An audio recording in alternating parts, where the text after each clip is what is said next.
तो दोस्तों अभी तक आपको ये तो पता चल ही गया होगा कि दिल्ली पुलिस के अंदर कांस्टेबल की पोस्ट के ऊपर 42,451 वैकेंसीज आ रही है, क्योंकि हाल ही में कमिश्नर ऑफ दिल्ली पुलिस की तरफ से कांस्टेबल की पोस्ट के ऊपर नए रिक्रूटमेंट रूल का एक नोटिफिकेशन जारी किया गया है, जिसमें वैकेंसीज की भी सारी जानकारी दे रखी है कि 2024 तक दिल्ली पुलिस के अंदर कांस्टेबल एग्जीक्यूटिव मेल कैंडिडेट्स की ही 42,451 वैकेंसीज हैं। और दोस्तों इतना ही नहीं, यहां पर क्लियरली इन्होंने कह दिया है the recruitment of constable shall be done in the month of January each year, यानी कि हर साल जनवरी महीने के अंदर कांस्टेबल की पोस्ट के ऊपर वैकेंसीज को निकाला जाएगा।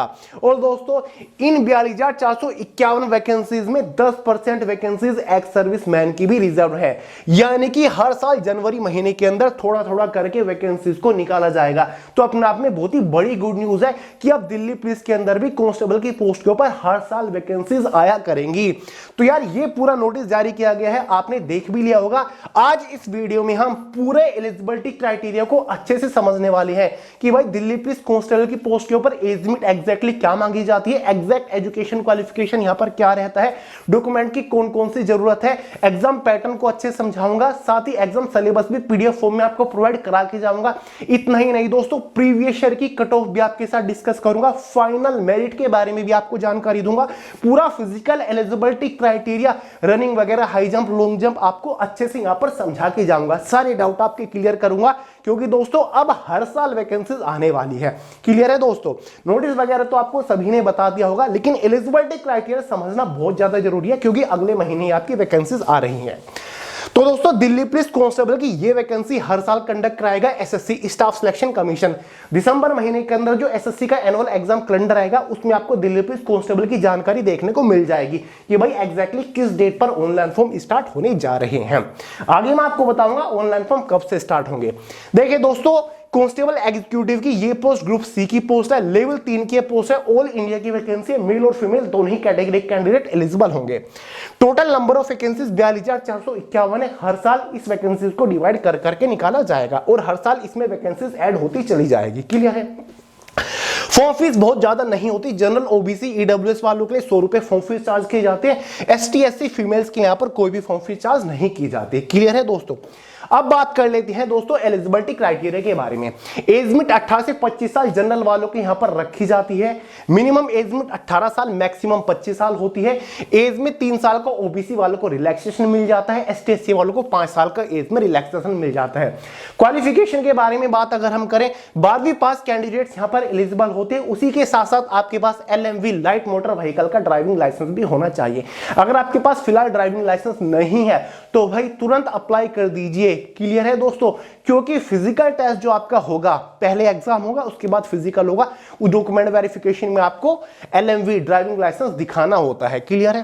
सिलेक्शन प्रोसीजर के बारे में अगर हम बात करें, 3 मेजर स्टेजेस के ऊपर सिलेक्शन प्रोसीजर टिका हुआ है। स्टेज फर्स्ट में आपका कंप्यूटर बेस्ड एग्जाम कंडक्ट कराया जाता है, जिसके बारे में जानकारी आपको दूंगा। स्टेज सेकंड में आपका फिजिकल टेस्ट कंडक्ट कराया जाता है, डॉक्यूमेंट वेरिफिकेशन होता है। स्टेज थर्ड में आपके एक मेडिकल टेस्ट कंडक्ट कराया जाता है। तो चलिए वन बाय वन एक एक स्टेज के बारे में अच्छे से समझते हैं। यह है दोस्तों स्टेज फर्स्ट, जिसमें आपका एग्जाम कंडक्ट कराया जाएगा। ये आपके एग्जाम का पैटर्न रहने वाला है। 4 सब्जेक्ट से एग्जाम में क्वेश्चंस पूछे जाएंगे। पहला सब्जेक्ट आपका जनरल अवेयरनेस करंट अफेयर का रहता है। जी हां दोस्तों, दिल्ली पुलिस कांस्टेबल की पोस्ट के ऊपर सबसे जो मेजर सब्जेक्ट है वो जनरल अवेयरनेस है, क्योंकि 50 क्वेश्चन जनरल अवेयरनेस से आते हैं और लगभग 15 क्वेश्चन आपको अकेले करंट अफेयर से देखने को मिलेंगे। तो करंट अफेयर के ऊपर आपको मोस्टली फोकस करना पड़ेगा। क्लियर है? 50 क्वेश्चन 50 नंबर के अंदर आने वाले हैं। रीजनिंग से 25 क्वेश्चन 25 नंबर के अंदर, न्यूमेरिकल एबिलिटी से 15 क्वेश्चन 15 नंबर के अंदर, और चौथा मेरा फेवरेट सब्जेक्ट है computer fundamentals. Basic computer knowledge से 10 क्वेश्चन पूछे जाते हैं, जिसमें specially MS Excel, MS Word, communication, internet, www और वेब ब्राउजर्स को फोकस किया जाता है। 10 ही क्वेश्चन आएंगे 10 ही नंबर के अंदर। इसी के बेसिस पर एग्जाम में 100 क्वेश्चन होते हैं, 100 नंबर का आपका पेपर होता है। ये 100 क्वेश्चन सोल्व करने के लिए आपके पास 90 मिनट रहते हैं। 0.25 मार्क्स के एग्जाम में नेगेटिव मार्किंग रखी जाती है। क्लियर है? हिंदी और इंग्लिश में एग्जाम आपका होता है। ये एग्जाम होने के बाद कैटेगरी वाइज एक इनिशियल क्वालिफाइंग कट ऑफ बनती है, जो कि डिसाइड करेगी कि क्या आप सेकंड स्टेज मतलब फिजिकल टेस्ट के लिए क्वालिफाई कर रहे हैं या फिर नहीं। ये फाइनल मेरिट नहीं है, फाइनल मेरिट मेडिकल टेस्ट के बाद बनती है। क्लियर है? तो चलिए 2023 में जो दिल्ली पुलिस कांस्टेबल की वैकेंसी निकली थी, प्रीवियस ईयर की कट ऑफ देखते हैं। 7,000 के आसपास टोटल वैकेंसी थी। एग्जाम होने के बाद मेल कैंडिडेट की जो कट ऑफ गई थी जनरल वालों की, देख लीजिएगा 100 नंबर में से 65 नंबर पर कट ऑफ थी। ओबीसी वालों की 66, एससी वालों की 58, एससी वालों की 57 और ईडब्ल्यूएस वालों की 60। ये मेल कैंडिडेट की। फीमेल कैंडिडेट्स की कट ऑफ अलग बनती है। जनरल वालों की 100 में से 55 थी सॉरी, ओबीसी वालों की भी 55 थी, एसटी वालों की 44, एससी वालों की 46 और ईडब्ल्यूएस वालों की 48। ये क्वालिफाइंग कट ऑफ है just after exam. Final merit medical test की बात बनती है, वो भी आपको दिखाने वाला हूं। तो भाई ये प्रीवियस ईयर की कट ऑफ थी, जहां पर लगभग 7,500 टोटल नंबर ऑफ वैकेंसी निकली थी। इस बार भी लगभग आपको 5 से 6,000 के आसपास या फिर 10,000 के आसपास भी वैकेंसी देखने को मिल सकती है। दोस्तों ये दिल्ली पुलिस कांस्टेबल की पोस्ट का एग्जाम सिलेबस होता है। जनरल नॉलेज में आपको ये सारी चीजें पढ़नी होती है। रीजनिंग के आपके ये सारे के सारे टॉपिक है। न्यूमेरिकल एबिलिटी के ये सारे के सारे टॉपिक है, जिसमें आपका नंबर सिस्टम होता है, होल नंबर होता है, decimal, fraction, relationship, fundamental arithmetical operations, percentage, ratio, proportion, average, interest, profit and loss, discount, mensuration, time and distance, ratio and time, time and work, ये सारे ये आपके कंप्यूटर फंडामेंटल्स के होते हैं। ये सारे के सारे टॉपिक आपके सामने है, स्क्रीनशॉट ले लीजिए या फिर पीडीएफ फॉर्म में आपको सिलेबस प्रोवाइड करा दूंगा। एग्जाम होने के बाद, क्वालिफाई करने के बाद फिजिकल टेस्ट और डॉक्यूमेंट वेरिफिकेशन के लिए बुलाया जाएगा जो कि स्टेज सेकंड होता है। ध्यान से देखिए, स्टेज सेकंड, इसमें सबसे पहले आपकी हाइट मेजर होती है। मेल कैंडिडेट के लिए मिनिमम 170 सेंटीमीटर हाइट यहां पर आपकी मांगी जाती है। फीमेल कैंडिडेट के लिए मिनिमम हाइट 157 सेंटीमीटर होती है। चेस्ट मेल कैंडिडेट के लिए 81 सेंटीमीटर मिनिमम और मैक्सिमम आपकी 85 सेंटीमीटर। मेल कैंडिडेट को चेस्ट में कम से कम 4 सेंटीमीटर का, कितने सेंटीमीटर का, 4 सेंटीमीटर का एक्सपेंशन मतलब फुलाव देना ही होगा। फीमेल कैंडिडेट्स के लिए चेस्ट मेजर नहीं होती। रनिंग यहां पर मेल कैंडिडेट्स के लिए 1600 मीटर रखी गई है, 6 मिनट के अंदर आपको क्वालिफाई करनी है। फीमेल कैंडिडेट्स को 1600 मीटर की रनिंग 8 मिनट के अंदर क्वालिफाई करनी है। लॉन्ग जंप मेल कैंडिडेट के लिए 14 फीट होता है, फीमेल कैंडिडेट के लिए 10 फीट होता है। हाई जंप 3 फीट 9 इंचेस होता है मेल कैंडिडेट के लिए, फीमेल कैंडिडेट के लिए यही हाई जंप 3 फीट का होता है। लॉन्ग जंप, हाई जंप में आपको 3-3 चांसेस यहां पर दिए जाते हैं, समझ गए। तो ये आपका फिजिकल टेस्ट है जो कि केवल क्वालिफाइंग नेचर है, इसके लिए आपको कोई भी एक्स्ट्रा एडिशनल नंबर नहीं दिए जाते। इसके बाद आपका मेडिकल टेस्ट होता है। मेडिकल टेस्ट आपका ये होगा, ये सारी की सारी मेजरमेंट वगैरह आपकी लिखी हुई है। टैटू वगैरह एलिजिबल है या फिर नहीं है वो यहां पर लिखा हुआ है। अगर रिस्ट वगैरह पे कहीं पर आपका टैटू है तो टैटू एलिजिबल भी होता है। वो कंडीशंस उसकी होती है कि जिस पार्ट पे वो है उसका 1/4 उसका अगर साइज है तो वो एलिजिबल होते हैं, ठीक है। ये पूरा मेडिकल टेस्ट है, स्टैंडर्ड है, आई साइट वगैरह आप देख लीजिएगा स्क्रीनशॉट लेकर।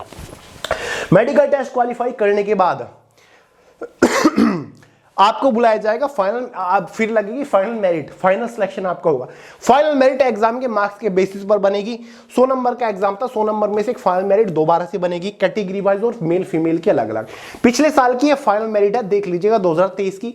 मेल कैंडिडेट की जनरल वालों की जो फाइनल मेरिट थी 100 में से 68 नंबर पर थी, ओबीसी वालों की 67, एसटी वालों की 58, एससी वालों की 58, ईडब्ल्यूएस वालों की 61। वहीं पर फीमेल कैंडिडेट्स की कट ऑफ देख लीजिए, 100 में से 61 नंबर पर जनरल वालों की, ओबीसी 60, एसटी 53, एससी 46, ईडब्ल्यूएस 53। दोस्तों ये फाइनल मेरिट थी 2023 में, जहां पर 7500 के आसपास टोटल वैकेंसीज थी। क्लियर है। बात करेंगे सिलेक्शन होने के बाद इस पोस्ट के ऊपर सैलरी वगैरह क्या मिलती है। भाई कांस्टेबल की पोस्ट है, लेवल 3 की पोस्ट है, तो सैलरी आपको अच्छी खासी मिलेगी। ग्रुप सी की पोस्ट है, ग्रेड पे 2000 रुपए होता है इस पोस्ट का, बेसिक पे 21,700 रुपए होता है। तो इस पोस्ट के ऊपर just after selection initial in hand salary 40,000 रुपए तक का आपको मिलती है। 40,000 रुपए शुरुआती सैलरी है, क्योंकि अब आपका 54% तो शायद डियरनेस अलाउंस ही हो चुका है। क्लियर है। फाइनल सैलरी इस पोस्ट के ऊपर 87,500 के आसपास होती है। जॉब प्रोफाइल आपको पता है किसी भी पुलिस कांस्टेबल को काम क्या करना पड़ता है, ठीक है। जॉब लोकेशन आपकी ऑल ओवर दिल्ली के अंदर रहने वाली है, ठीक है।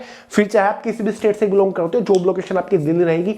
एग्जाम सेंटर्स आपके ऑल ओवर इंडिया के अंदर रहेंगे। फिर चाहे आप किसी भी स्टेट से फॉर्म अप्लाई कर लो, exam centre all over India के अंदर होंगे। फिजिकल टेस्ट भी आपका ऑल ओवर इंडिया के अंदर ही होता है। प्रमोशन अपॉर्चुनिटी वही है, लगभग 7 से 8 साल के अंदर शायद आपका प्रमोशन इसमें होता है हेड कांस्टेबल की पोस्ट के ऊपर, समझ गए। तो दोस्तों ये पूरा मैंने आपको एलिजिबिलिटी क्राइटेरिया का बता दिया है। नोटिफिकेशन जो जारी होगा वो जनवरी 2025 के अंदर होगा। ऑनलाइन फॉर्म भी जनवरी 2025 से स्टार्ट होंगे। लास्ट डेट फॉर्म की फरवरी 2025 होगी। एग्जाम आपका वही मई या फिर जून मंथ के अंदर कंडक्ट कराया जाएगा, ठीक है, 2025 के। तो भाई अभी से तैयारी में लग जाइए, बिल्कुल भी ढील मत दीजिएगा, बहुत ही ग्रैंड अपॉर्चुनिटी निकल के आई है, हर साल वैकेंसीज आया करेंगी, ये अपने आप में बहुत बड़ी गुड न्यूज है। मैं तो ये कहता हूं दिल्ली पुलिस ही नहीं बल्कि हर एक स्टेट पुलिस के साथ ऐसा होना चाहिए कि हर साल कांस्टेबल और एसआई की पोस्ट के ऊपर रिक्रूटमेंट को कंडक्ट कराए, ठीक है दोस्तों। तो यार तैयारी शुरू कर दीजिए, बाकी जनरल अवेयरनेस की टेंशन मेरे ऊपर छोड़ दीजिए। जैसे आपका एसएससी एमटीएस में साथ दिया था, सीएचएसएल में साथ दिया था, ऐसे ही दिल्ली पुलिस कांस्टेबल में दूंगा। और अब रेलवे के लिए जनरल अवेयरनेस की शुरुआत हम करने वाले हैं बहुत ही जल्द, ठीक है दोस्तों। तो अगर कोई भी डाउट हो, कोई भी सवाल हो, कमेंट करके पूछ लीजिएगा, वरना सोनू हिलात के नाम से इंस्टाग्राम के ऊपर भी आपको मिल जाऊंगा। तो यार इस वीडियो में इतना ही था। वीडियो पसंद आया हो लाइक करेगा, दोस्तों के साथ शेयर करेगा, चैनल को सब्सक्राइब करना मत भूलिएगा। मिलते हैं अगली वीडियो में बहुत ही जल्द, तब तक के लिए जय हिंद।